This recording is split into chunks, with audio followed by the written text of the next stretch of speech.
Hey everybody, I played around a little bit with the settings on my camera. I feel like they're on the highest settings that will capture the best imagery. It's pretty dark outside. I'm not getting any more daylight anymore. Woo! Yeah. I'm wearing the exact same outfit I was wearing yesterday, except I'm wearing my sweatshirt that I got at this super cool store in San Francisco. I guess somebody went to the thrift store and bought this sweatshirt when it was plain and then printed this cool design on it. And so it's like upcycled or whatever.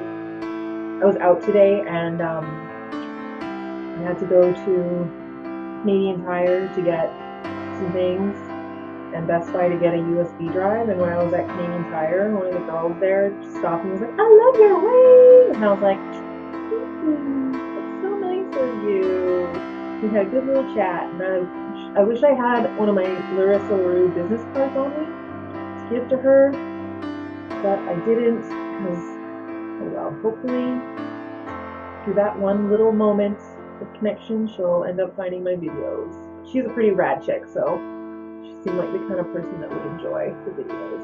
The other day was the Bell Let's Talk campaign thing, where they encourage people to talk about mental health. People say mental illness. I feel like I'd rather say mental health. I talk about healing because it's healing in action. It's health in action.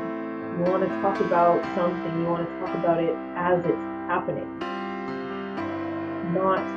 It feels like a better potential for me. It just feels better.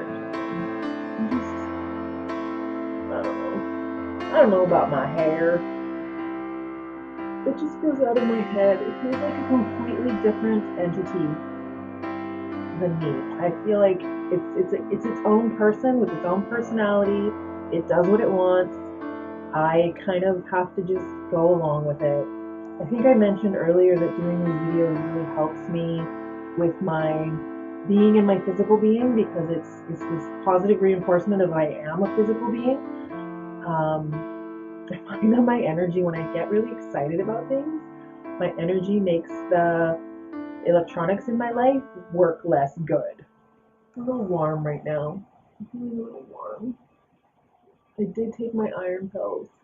After my weight loss surgery, I get the feeling that that's something that a lot of people are going to want to talk about.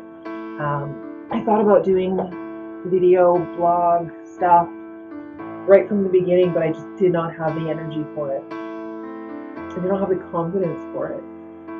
And so, I mean, it's only been 5.5 years, and it's only taken me that long to get to the point where I feel confident enough to be on camera and look at myself and be okay with myself.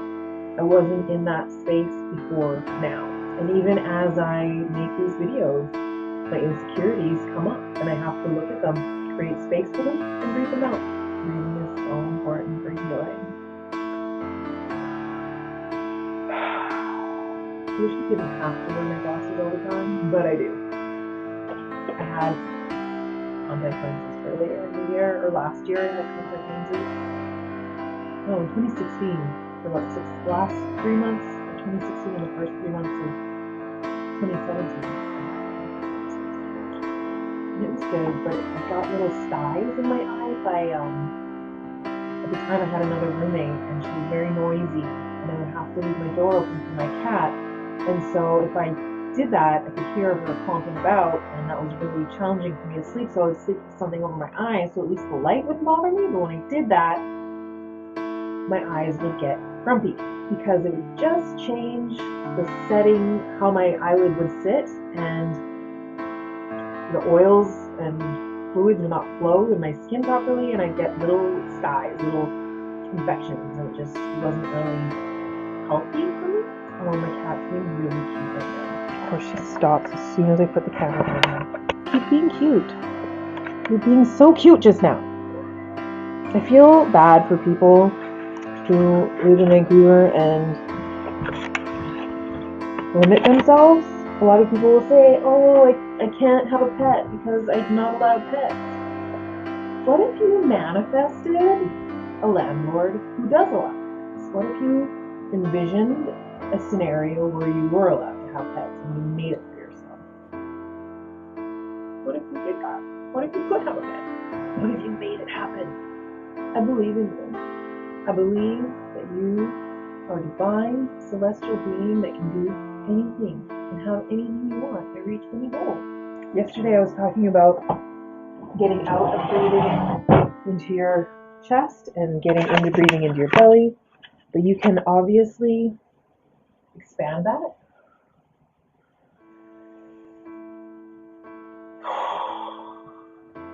So I imagine that I'm filling up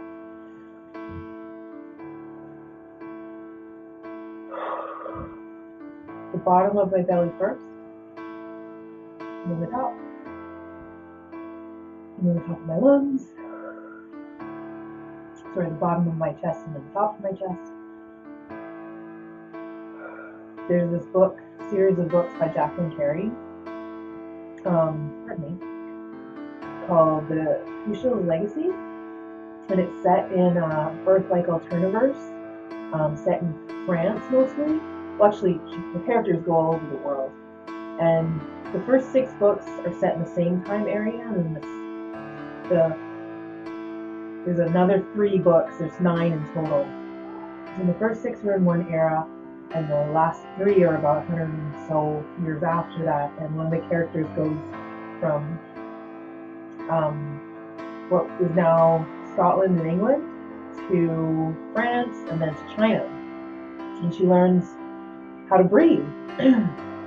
And the book itself, like, I highly recommend the books because they're incredibly, I found reading them really healing because it's a very sex positive culture that they live in, and it's a wonderful fantasy story. But specifically, the first and the last 3 set is called Nama's Kiss by Jacqueline Carey, and the main character, Moirin, learns how to breathe, and that alone as a tool is so helpful for any reader who gets anxiety. Learning how to breathe to control and help calm the nervous system is so helpful. I keep thinking I'm going to run out of things to say, but then I remember that I have a producer whispering in the back of my head, telling me what to talk about. Again, please don't send me to me. I have a day job, I work my day job, I pay my bills, I do my thing. My reality, my normal might be crazy to you, but it's really normal for me, and I'm really happy.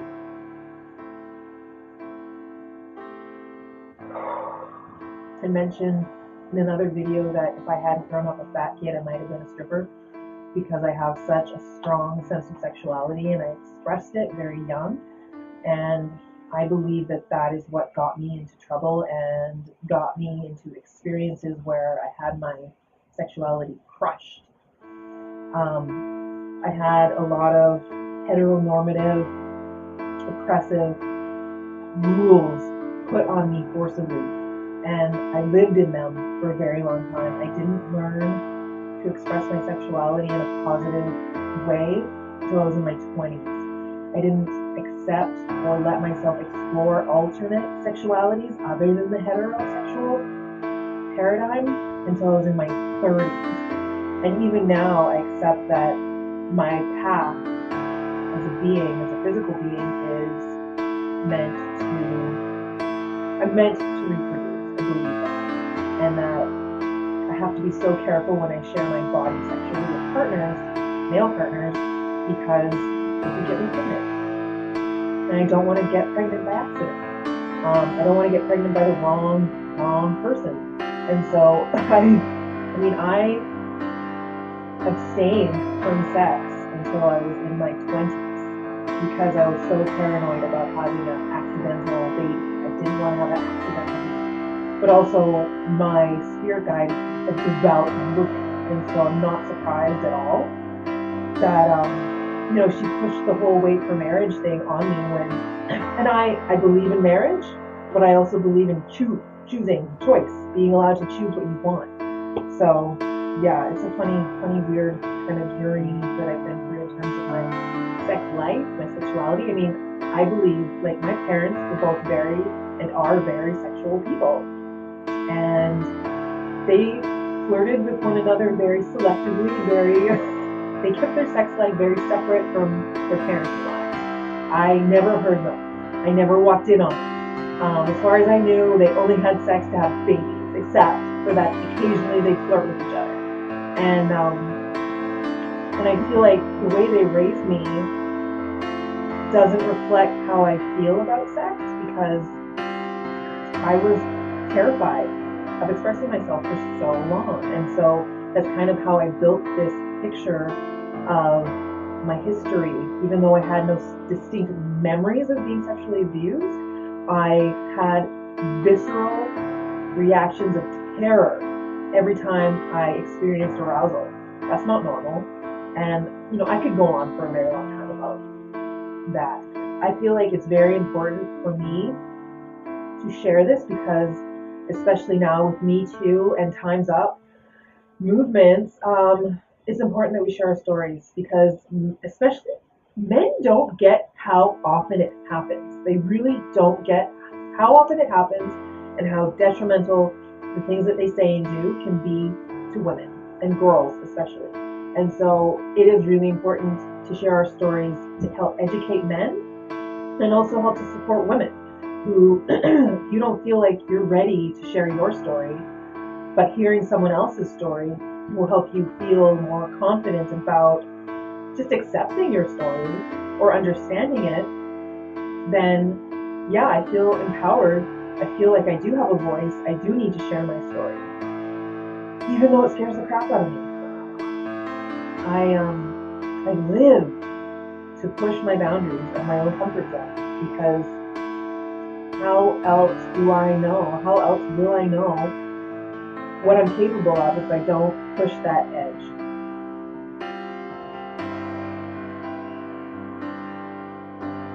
Yeah, that just happened. If you don't know what to do, just believe. It's okay. Even now I'm having a visceral response. A visceral emotional response that's manifesting as pain, because I still smother my emotions. I still am learning how to feel my feelings in real time.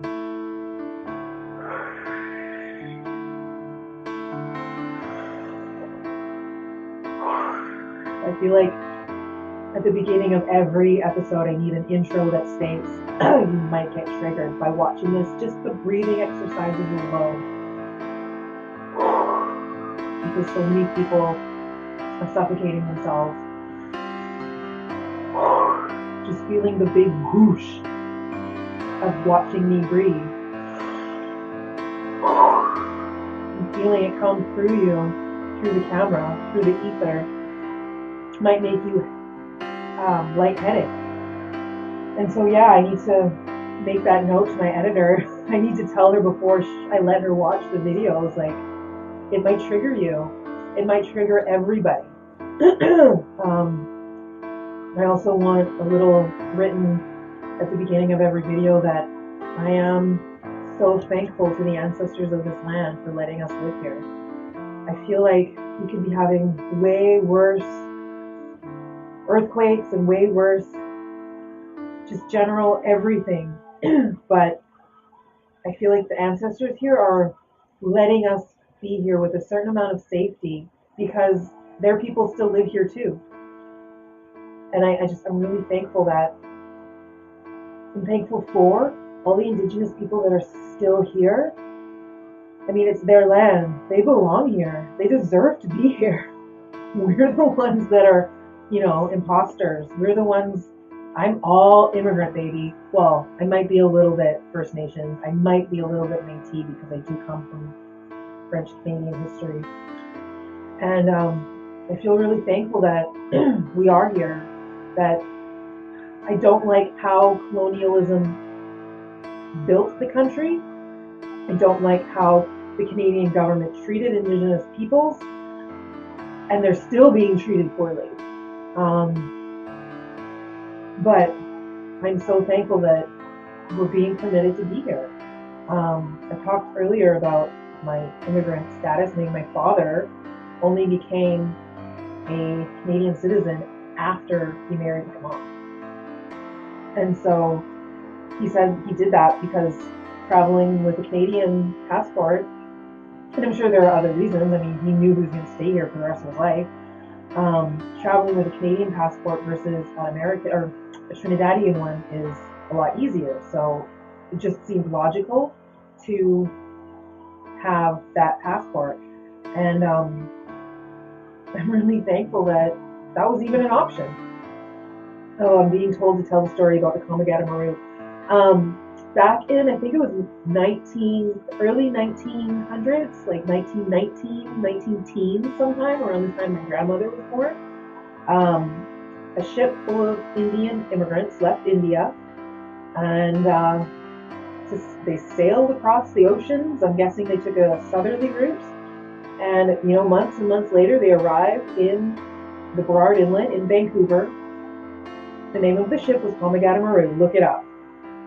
And by the time they arrived here, Canada had changed their immigrant laws and immigration laws, and decided to say, no, we're not accepting any immigrants from India or wherever, I don't know exactly, but the Canadian government let the people of the Komagata Maru stew in their ship in the Burrard Inlet for days and days and days.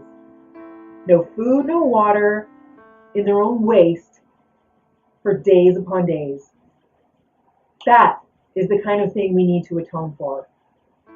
That's the kind of thing that is not okay. That's why the imaginary lines that we paint all over the globe, where we say people aren't allowed to go here and they are allowed to go there, are arbitrarily decided by men in power. People have migrated all over the place for eons. Humans have been migratory people since the very beginning. We spend the warm weather in one area, we spend the cool weather in other areas. Like, we've always done that. Read some history books, read some books. Even if it's just, I feel like I learned a lot reading fiction written by archaeologists. I don't have the books here right now, but I can try to add little notes and things underneath. Those books are based on real life artifacts and with the imagination of a writer, yes, but it's very believable, it's very plausible. We did once live as a matriarchal society. We did once have peace. There was a time in our human history before we started killing each other. Let's get back to not killing each other. It's a... Anyway, I'm up to 21 minutes right now. I'm still processing some feelings right now. Feelings of insecurity come up all the time for me. I used to just smother all of my feelings and pretend they weren't there.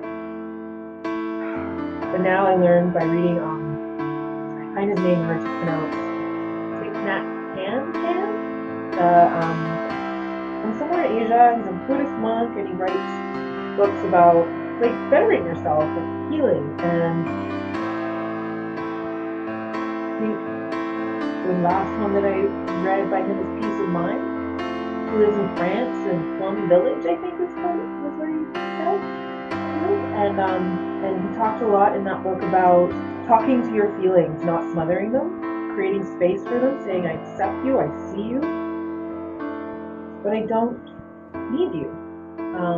Fear, anger, those are all protective measures that we take. Those are all feelings that are meant to protect us. And so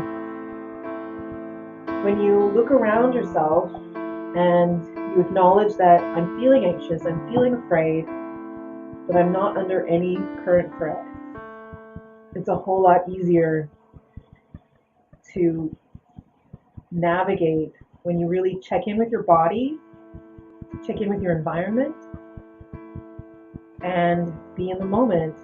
And you can teach your body that you don't have to be afraid all the time. You don't have to be angry all the time. I had to start hypnotizing myself when I was a little kid because I couldn't sleep at night. I would lay awake and stare at the clock for hours and just count down, count down, count down. I only have so many hours left. I only have this many hours left. And I'd fall asleep at 2 or 3 in the morning and then wake up an hour before my alarm had to go off. And I fall asleep during class because I never got enough sleep. And I had to force myself to stop looking at the clock and stop thinking about how many hours I had left to sleep. I was like 8, 9, 10 years old. I came to terms with my mortality when I was a kid, when I was first compulsive eating and gaining weight. I started getting stretch marks on my arms and on my breasts. And I'd watched an episode of Oprah where she talked about signs and symptoms of breast cancer, and the white lines on your breast was one of them. And I was like, I'm gonna die of breast cancer, I'm gonna die. And Matilda was there with me, and she was like, no girl, you're gonna live to at least 82, you need to settle down. But I spent a solid, like, I don't know, a couple of hours convinced that I was definitely gonna die. And then just accepted it. And I was okay with it. That's a really harsh life lesson to come to at a really young age. I also, I remember being in grade 4, looking around my classroom going, really? This childhood thing again? My life's not going to mean anything until I'm at least 21. And then I found out from a psychic reader that in my previous life, I had drowned at the age of 21. And so why do I suffocate in my sleep so much? Why do I feel like childhood is a ripoff? Not being able to make my own decisions, not being able to follow my own path, having to live by